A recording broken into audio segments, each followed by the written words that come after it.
Welcome to Linda's Corner. My name is Linda Bjork, and today we're going to be talking about how to maximize your potential and multiply your results. I'm delighted to welcome special guest, Vickie Helm. Vickie is a best-selling author, conscious business strategist, and personal development teacher. You can learn more about Vickie at her website, vickiehelm.com, and I'll include a link in the description. Welcome, Vickie. I'm so glad that you could join with me today. Awesome. I'm looking forward to this conversation and thank you for inviting me. Oh, I'm delighted to have you. And I'm excited. Is it okay if we start with your story? How did you become an accidental entrepreneur when you were 10? Yeah, everybody asks this. Everybody asks. But there was a moment when I was on literally playing outside and I was 10 years old. I lived in San Francisco at the time. And I remember thinking to myself, I was like, how could I make money? How could I make money? How could I make money? And I kept repeating that question in my head. How can I make money? How could I make money? And when the idea came to me, I didn't even hesitate because, there's a level of innocence when you're 10. And so I walked to the next house and I knocked on the door. I didn't have my spiel ready. I didn't have anything ready. I just walked to the next door and I said, "Hi, my name is Vickie and I'm collecting bottles because," and I didn't even get the full sentence out before the lady realized that I was going to collect her pop bottles. And she was excited. She went into her garage, collected these pop bottles and handed them to me. And I had my arms full and said, "Thank you." And I walked to the next house and I was like, I didn't have my spiel already. So I knocked on the next door. And of course I had a handful of bottles. Somebody answered the door and I was like, "Hi, my name is Vickie and I'm collecting Coke bottles." And I never even got through that. And they gave me the Coke bottles. So by the time I was done with those two houses, I realized there was a hole in my plan. I couldn't go to the third house because my hands were too full and they were glass bottles back then. So I started walking up the street to take the bottles back to the local Safeway grocery store. And somebody had left a grocery cart empty right on the corner. And then my brain was like, grocery cart. So I put the bottles back in the grocery cart and I turned the grocery cart around and I went to the third house and, the fourth house and the fifth house and the sixth house until the cart was so loaded with Coke bottles. And on the way to the store, it was uphill. On the way from the store, it was downhill. So I was pushing and pushing and lugging and pushing. And suddenly out of my periphery, my two sisters and a friend came up and they were like, "Where'd you get all those Coke bottles?" And I was like, "Well, they're pop bottles." And I was like, "I need help taking them back up." And so I told him what I did. And we got to the store and the store guy was like, "Wow, you got a lot of bottles today." And so we divvied up the money and we each got a cart and we went back out there. And we had customers literally because people wanted to carry the soda home because it was downhill, but they didn't want to take the empty bottles back because it was walking uphill. So we had, after a while, we'd go on the weekends, every weekend, knock on the door and they'd be, "Oh, we saved the bottles for you." So for 2 years, until we moved from San Francisco up to Northern California, up further, I literally had a business with my sister where we had regular clients and customers. And we just collected the Coke bottles and they liked us up at the grocery store. "Oh, you guys are back. I see you got the bottles." And that's how I accidentally became an entrepreneur. Just Wow. did. How amazing. So it started with just the question, how can I make money? How can I make money? Yeah. And And when the idea came, you acted on it. And it ended up being this win-win type of situation where you were helping the people out and they were helping you out. What a beautiful, amazing thing. And the amazing thing about the universe itself, not just that, but when I needed the cart, it showed up. I identified the problem and the answer was right there. I identified that I couldn't push the cart up by myself. And there was a team of people right there out of nowhere. It was not like I was trying to, okay, I got to find 4 people to help me right now. 3 people showed up and there was 4 of us. Wow. That is amazing. What a beautiful thing. So have you continued to apply these types of principles just forever? Yeah, when I hit 15, we had moved. Well, from the bottles, I was the only girl to deliver newspapers in my entire city back in the day when you had a newspaper route and it was your solo first business. So that was the second business I did. Then the third business I did, I was in Northern California, so it was it was warm in the winter, although I was like, ooh, it's 65, it's so cold. But I ended up having regular customers for car washes as well. I would wax their car and wash their car from 15 to 17 or 18. And I just somehow would figure out how to make money when I needed money. And that stuck with me. Although I have a traditional education and I have a degree in accounting, um, I I prefer entrepreneurship. It does seem that some people are kind of fine-tuned into that direction. And isn't it Yeah. wonderful? Because we need people to come up with the ideas. And since that's not everybody's forte, we need jobs. So when somebody comes up with something, then it helps the other people to be able to find a job that someone else Mhm. created. That's brilliant. What a lovely thing. Now you had a word here or a statement. It was you're a conscious business develop strategist. That's like a Development mouthful strategy. there. It So is. what does that mean? It's so interesting. Conscious business is twofold for me. One is consciousness inside your business, how you run your business and treat your people. And then, of course, conscious business being planet and, people and profits, in that order, so that we're not causing harm and or addictions or anything else. So when I say conscious business, I am really looking at people who have businesses that I won't help the entrepreneur because my values don't align with the business they're starting. So like I don't do liquor stores and I don't do any porn sites for people or things like that, those things that don't align with my value. But I think consciousness in business, there's a level of consciousness when you have a sense of purpose to what you're doing. And it's not that you find purpose, like I'm going to go out and find my purpose and then everything's going to be better and I'm going to be happy. It's having purposefulness in whatever you're doing. So I have this idea, just like when I was 10 years old, where I trust the idea given to me, because ideas aren't something you get or you find or you create. They're gifts from the universe that say, I have an idea. When you say, I have an idea, you've laid claim to the gift that was given to you by the universal mind power, the source of all things, and that said, go collect bottles from the neighbor's house. Just knock on that door over there and tell them you want their Coke bottles. And when you have faith and trust in that and act on that, instead of going, hey, I have an idea. What do you think of this?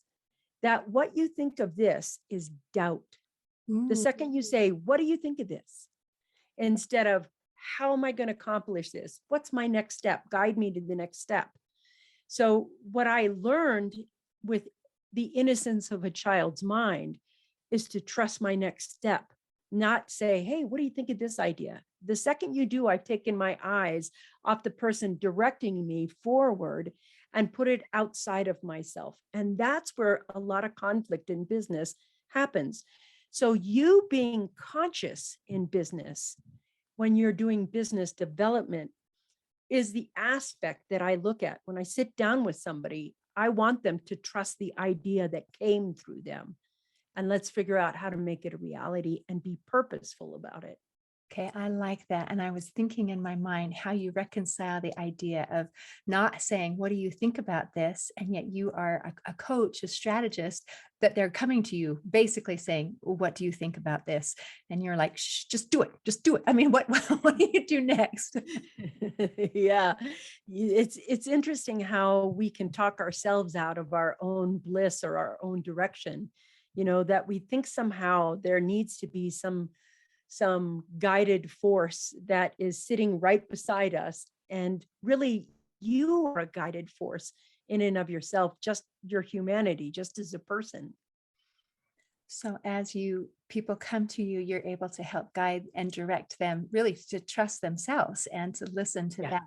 that inspiration, that Mhm. those gut feelings and move forward. Yeah. Yeah. That That to me is, awesome. that's how you turn into an entrepreneur. The first business you do it, you screw it all up and it's not as good as it could be. And there's always a learning curve, but there's also a transformation curve. And Mm, everybody pays attention to the learning curve, but they never embrace the transformation curve. The transformation curve is let's say 70% of the things go right, but 30% of the things go wrong. And that 30% that goes wrong, that's the transformation curve. It's who you have to become in order to achieve the next level. And maybe that's a skill set. Maybe that is what I call divine set. There's skill set, mindset, and divine set. And mindset is your thinking mind, and your divine set is your alignment with what you're doing, your spiritual alignment with what you're doing. That to me is a big thing. But spiritual and mental always cause the transformation of something. And skill set is usually knowledge, knowledge of some sort of how to do something, like use this piece of software, or use this, know how to build this website, or outsource it somewhere. That's just skill set. okay. And so as this skill set to develop and to improve that, does that come just from practice?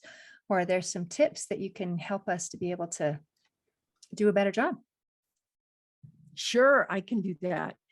I want to know what skill, Which in of order to give you tips, I need to know in what direction. Are we doing mindset tips, or divine set tips, or just skill set tips? about divine set tips? Because this is the first time I have ever heard that term and Oh, thought yeah.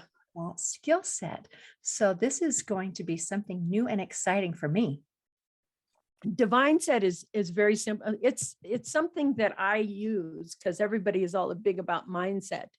And your divine set is, um, I the only way I think about it for myself is I ask me all the time, and I say to myself, what did God promise the world when he birthed me on this planet? What did he promise the world that I would do? What did he promise the world that I would be when he gave birth? Here's your chance to be on the earth right now. And you're going to bring love. You're going to bring encouragement. What are you going to bring here? What did he promise the earth that you would be? And so when I get up in the morning, I also feel to myself, I start my day with my divine set. The first thing I do every morning for at least 30 minutes is connect with the divine. Like, hello, grab my coffee, sit down, and read that divine book, meditate for a bit, contemplate for a bit, whatever you do. That's the first thing I do. My connection with that is the most powerful thing, because the answers don't come to your thinking mind. Answers don't come from there.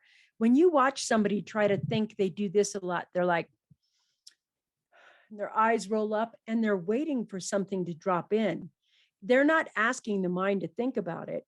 Well, if you're not aligned, you struggle to drop in. You're like, what am I going to do? What am I going to do? What am I going to do? Your mind has to shut up to receive that, what you're going to do next. And what happens is you don't hear a voice that says, you're going to do this next. You hear an inspiration. You hear do this next, but it's a feeling, a gut feeling, an inspiration, a motivation that says, here, you give that inspiration words. When it comes in, you'll feel this inspiration and it'll be like, knock on the door next to you and go ask them for the bottles. And that's the idea that comes through you. The question is whether you're going to be present with what's coming through. I do the divine set piece because it makes me mindful and aware enough to feel me to say, here's my next step forward. That's why I like having these conversations with you without, a preset set of questions. Because if you have a preset set of questions, you sound like every other interviewer who's asking the same questions. But when you're in the moment, the message can come through that wants to come through. And that message comes between and through you and I, you asking the question that comes through you in the moment. You have to trust the question that's coming through you. It doesn't come through your mind. If you really sit and be with it for a moment, it's an inspiration of a question, and boom, that comes in.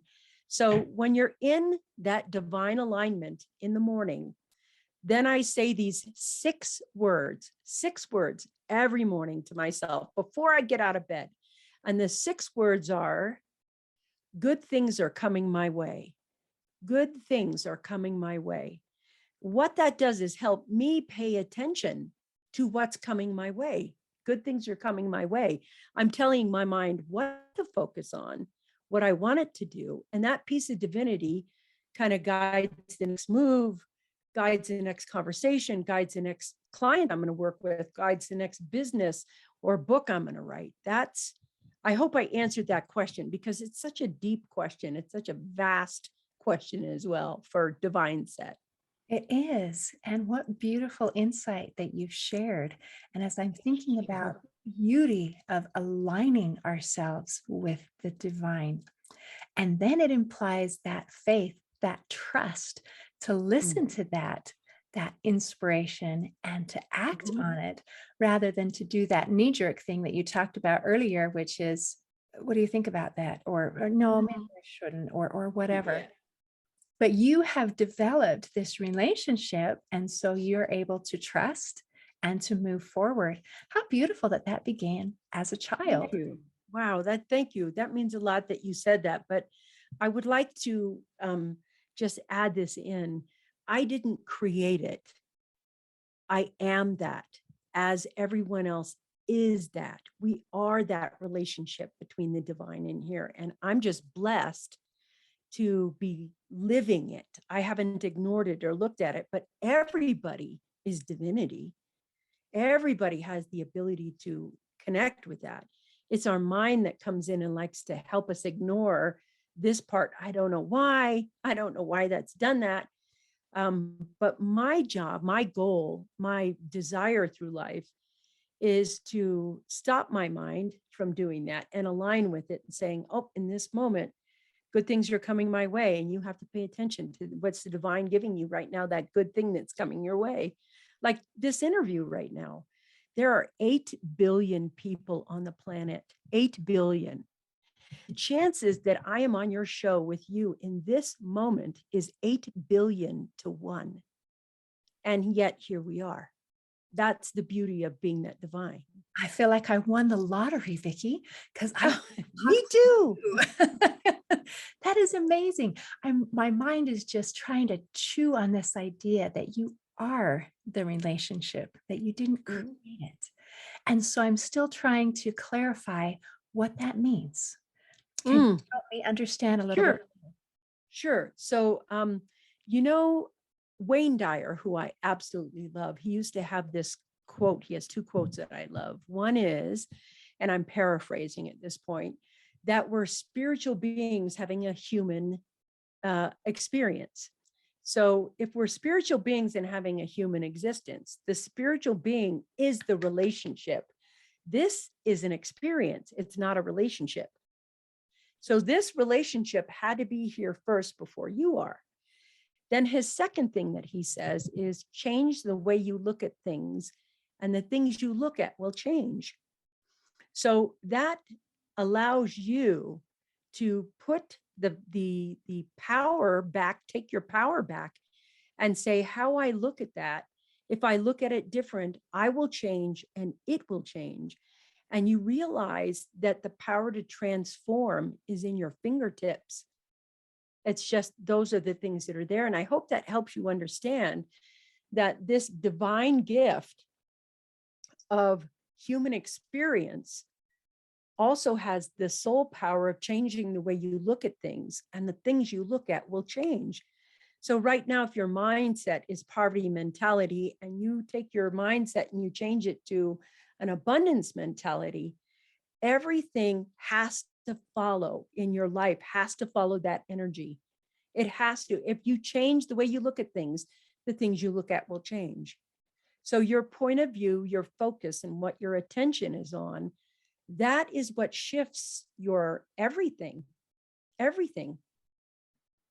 That's the only, and I want to say, it sounds easy to do, but yesterday I was telling myself a story that was totally unhealthy.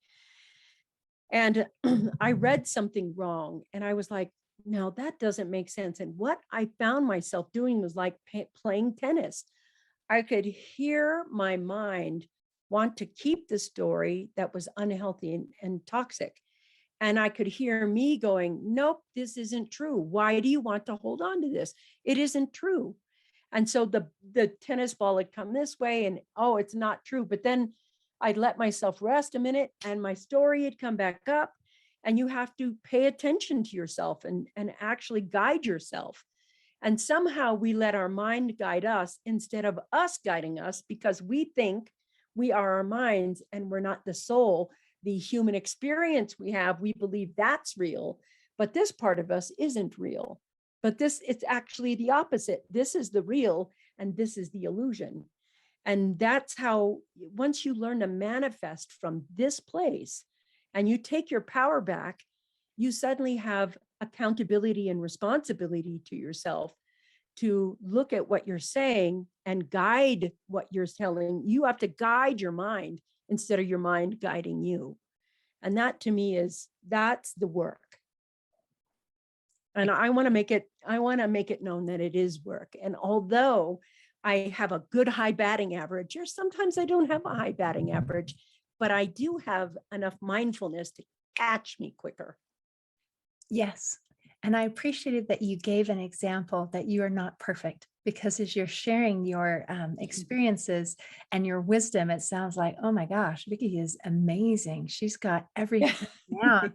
And then to I say, wish that was true. no, I'm not perfect either. And sometimes these mental struggles, but I love that you put you as the person who, or the entity, whatever the side, who's saying, no, that story that's negative, that's not the real thing. Because a lot of times I think we would think it was the other way around. Like I'm the one saying, no, no, no, no, what do you think of this? Or that kind of thing. Yes, there is a distinction in the human experience. When you take your power back, you realize that you are a soul and you have access to a mind and emotions.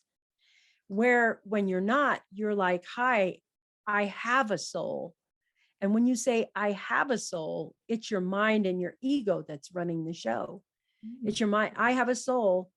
Well, you are the soul. When you die, your mind and your ego get left right here, along with your body and everything else. And you, the actual you go to heaven. And that is the soul of someone that goes to the next incarnation, heaven, whatever you believe in. And to me, once you realize that you are a soul, you get all the soul powers back. And the soul is the most powerful part of you, right? That's who you actually are. The mind is to assist the soul. The mind should come out when you're crossing the street and say, oh, not yet, the car's coming. Just wait a minute. Oh, okay, it's safe to cross now, and you can cross safely. That's the mind. It's using its five senses to help the soul accomplish a task. And that's like, your business is a reflection of who you are inside. It's a reflection, a mirror reflection of your personal development, your spiritual development, every part of you. That's why I love business. Business is a big mirror about where you're stuck, where you're successful, what your gifts are, what skills you can hone. Love it. Wow. And with all of these deep, deep thoughts, and you're coming with, and then you popped up with, and this is why I love business, because they're all interconnected. And I think most of the world would put all of these little elements into a bento box. Okay, this is where we put the business, and it's not allowed to touch any spiritual, mental, emotional experiences. And we don't mix and match, because our food's not supposed to touch. And you're just saying, no, this is a reflection of that. So, wow. Okay. So how does that influence when someone comes to you with their business idea? Does that give you kind of some insight into their soul and who they are and what their passions and what their values are? Great question. The first thing I'm going to ask is the why they want to have this business. Because underneath the why, I have to know, is this person passionate, purposeful about this business? Is this person profit driven with this business? Why? What is it that they actually want? Because some people, the mistake they make is that they start a business when they don't want to solve a problem that isn't even a business problem. So some people are like, it's just like me. How can I make some money? How can I make some money? Well, if you lose your job and you have, a family to take care of, and suddenly you're like, how am I going to make some money? How am I going to make some money? You actually want money. You don't want to learn the learning curve to having a business. You actually want to solve this problem over here. People who actually want to have a business and just learn to run a business so they can run a business or know how to run a business. It's kind of like there's two things you can do when you're hungry. You can learn to cook food and cook yourself a meal, or you can learn to go buy food that's already pre-cooked and just sit down and eat it. And there's two vastly different things. But if you want to learn how to cook a meal, if you want to learn how to cook a meal, that's the true thing. I'll teach you how to cook. I'll teach you how to learn a meal. If you just want to have a full belly and feel satiated, then maybe the answer for you is to go get a loan or go get some food at a restaurant or order some, Uber Eats into your house. The intention of what problem you're trying to solve by having a business, that is the thing I look at. So for example, for me, after I graduated college, I was an accountant for a little bit and I hated it. 8 hours sitting in this cubicle, the gray Dilbert cubicles, and somebody telling me when I can go to lunch and how long I can go to lunch for. And here's the break times. And, I know that you work from 8 to 5, but we need you to party with these clients from 5 to 8. And I just had no interest in doing any of that. So I realized that I valued my free time so much. I valued control of my life so much. And I was like, how can I protect my free time and what I want to do, or my creativity? And I realized that if I learned to have a business, then I learned and helped my freedom. And for me, that was the answer. That's the why I wanted to learn how to do the business. And as I started peeling back the layers of understanding business differently, like in a more adult way instead of my younger youthful way, I realized that this was a lot more about who I was. So if you have a business, I suggest everybody have a lifestyle business that fits you. That's what, to me, I'm looking at.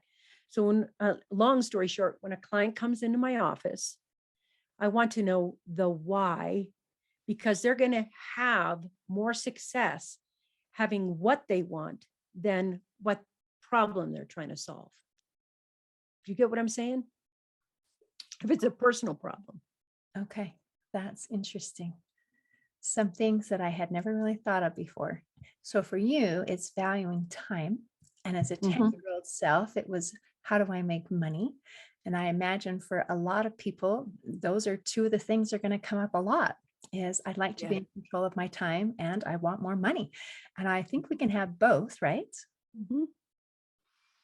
Yeah, you can absolutely have that. And that's the thing I want to tell everybody right now. It's like, once you become clear about what you actually want, you will know that you actually want it, because the resonance inside you, your own resonance in your own being, it's like, have you ever gone on, like somebody says to you, hey babe, we're going to go on vacation. And you're like, where are we going? And they say Hawaii, and maybe you've always wanted to go to Hawaii. You're so excited. You're like, yay, Hawaii. Your whole resonance changes. And if somebody says, where are we going on vacation? And they say, well, I thought we'd go to Kansas. And you're like, Kansas? your whole body. Sorry, Kansas. I love That's you what all. I'm thinking. Anybody who's listening from Kansas, really sorry. Enjoy living there, but it's not enjoy awesome. Kansas, but we know that your cornfields and flatlands and you're like, Kansas, that is not the I'm going on vacation capital of the world. And so right away there's something in you going, that doesn't, or if you said Orlando, we're going to go to Orlando and we're going to go to Universal Studios, and everybody was like, yay, you understand that resonance, that yay, that starts immediately drawing that thing to you, that resonance you can hold. You can hold it effortlessly. You're like, wow. In 3 months, we're going to Hawaii. In 2 months, we're going to Hawaii. In 1 month. And it's building up and building up and building up and building up. You're so excited. And pretty soon you're looking at all the brochures and you're completely dove into it because of that passion. Well, your business can be that exciting that even the stuff like, oh, I can't stand doing this. You're like, I got to get it done because the next step is this and I'm going to do it. And you get excited about the next step and you can see it through. If it's something that you don't want to do, nobody sees it through. You do what's important to you. So if your business isn't important to you, you're going to struggle. And if it's important to you and you like it, you're going to thrive. That's just the nature of about anything. It's not business per se, but anything else. That sounds lovely. And then the finished result is like that trip to Hawaii where you love it and you're excited about it. And so your business is not just this trudgery thing that you need to do to meet this level of success that you think everybody else thinks you need to have. It's, I love what I do. And I just can't wait to get up in the morning and get started. And that's a good life. And there are some people who have restaurants or a bakery, and what they've created that the world loves so much are like lining up for miles so they can get that cupcake or that cinnamon roll or that taco from the taco truck. And you will find such great joy in knowing that you're making a difference in people's lives. Whether it doesn't have to be some big cosmic aha moment. It can be as simple as making a taco, and that's so brought that up because isn't that lovely? Let's go with the taco thing. So you're eating this taco, and for the time that I am eating this taco, I just am so happy, and my tummy is happy that it is full, and that really does make the world a better place. It makes my world a better place because I absolutely just lunch. Yeah, I have a sister who's a Michelin star chef.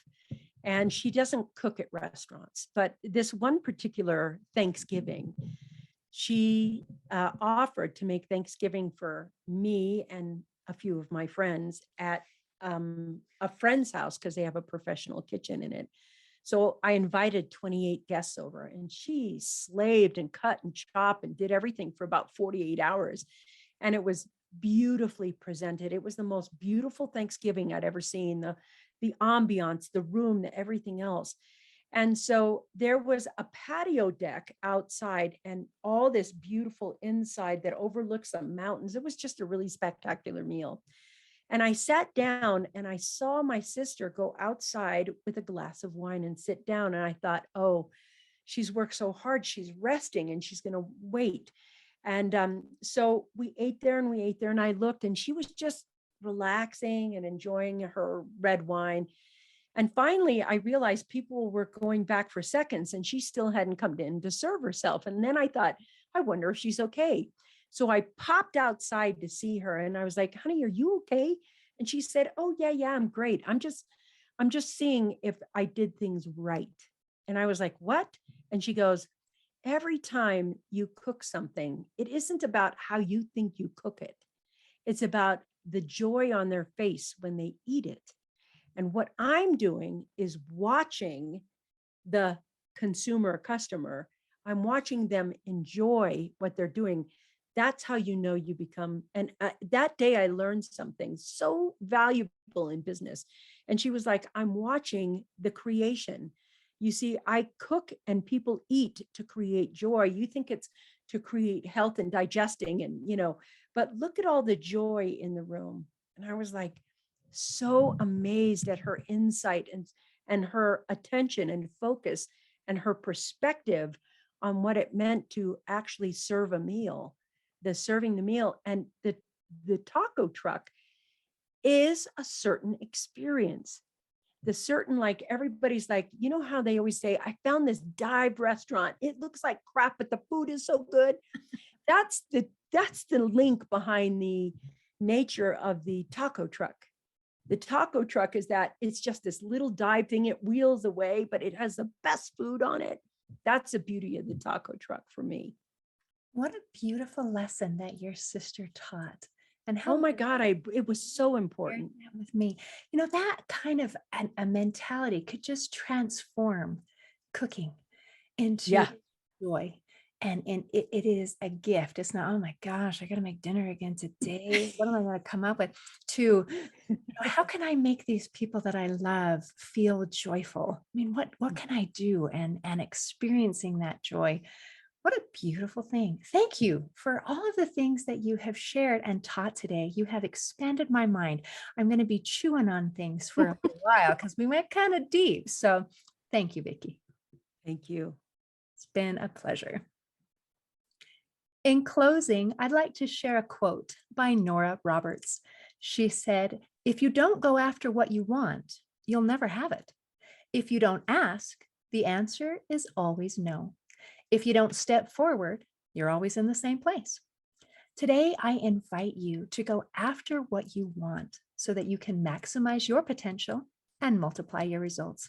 See you next time on Linda's Corner.